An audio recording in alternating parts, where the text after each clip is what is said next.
ওয়েবসাইটে প্রবেশ করতে হলে আপনাকে ঢুকতে হবে গুগল ক্রোম দিয়ে। আফসার যে সফটওয়্যার, এই সফটওয়্যার দিয়ে ঢুকলে হবে না, আপনাকে প্রথমে গুগল ক্রোমে গিয়ে লিখতে হবে www.afsar.sa। এই লেখাটি সার্চ করার পর আপনি এখানে দেখতে পাচ্ছেন। তো এখানে তিনটা অপশন আসবে, আমরা প্রথমটাতে টাচ করব, আফসার ইন্ডিভিজুয়াল। এটা হচ্ছে আমাদের আফসার।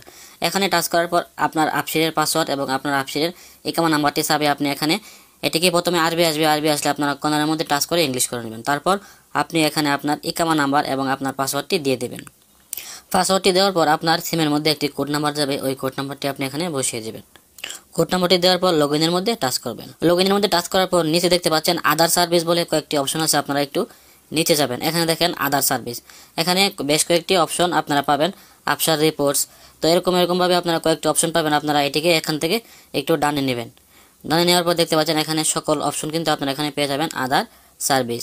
তো এখানে দেখতে পাচ্ছেন একটি অপশন আছে service suspension and travel restriction.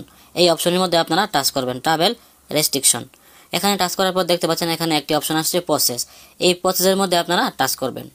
তো প্রসেসের মধ্যে টাচ করার পর দেখতে পাচ্ছেন আপনার নামে কীরকম ট্রাভেল ব্যান আছে বা আপনার নামে কীরকম মামলা আছে। এখানে কিন্তু মামলার নাম্বারটি এবং আপনার এই মামলাটি কোন আদালত থেকে জারি হয়েছে বা কোন মক্তব আমল থেকে জারি হয়েছে, এই মক্তবের নামটি কিন্তু এখানে লেখা আসবে। এখানে দেখতে পাচ্ছেন সবুজ গোল বৃত্তের ভিতরে একটা প্লাস সংখ্যা আছে, আপনারা এই প্লাস সংখ্যার ভিতরে টাচ করবেন।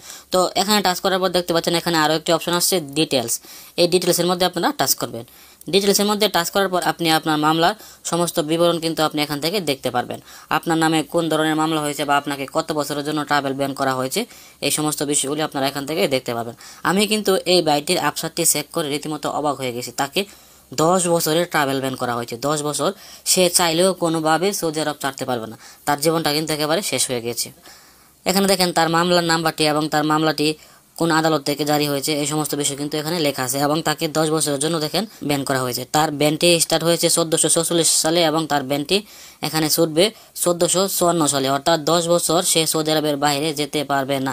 দেখেন ভাই, এখানে স্পষ্টভাবে লেখা আছে স্টার্ট ডেট অফ ট্রাভেল ব্যানেট, অর্থাৎ 11/6/1446 in date of travel ban, মানে এই ট্রাভেল ব্যানটি শেষ হবে 11/6/1454। 10 বছর সে সৌদি আরবের বাইরে যেতে পারবে না। ওরে বাপরে। তো আপনারা যারা সৌদি আরবে কাজ করেন, আমি বলবো আপনাদের উচিত আপনারা সবসময় রীতিমতো বা প্রত্যেক মাসে একবার হলেও আপনি আপনার আফসারটি চেক করেন। কেননা সৌদি আরবে কিন্তু এখন অনেকের সাথে প্রতারণা হচ্ছে। অনেকে আপনার ইকামার নামে আপনার অজান্তে সিম তুলে ফেলে বা আপনার নামে এটা করে ফেলে ওইটা করে ফেলে, বা আপনি যেন এরকম ভুল অথবা আপনি এই প্রতারণার হাত থেকে বাঁচতে পারেন, এই জন্য আপনার উচিত আপনি প্রত্যেক মাসে হলেও একবার আপনার আফসিরের সমস্ত কিছু চেক করা উচিত। তাহলে কিন্তু আপনার নামে ভুল কিছু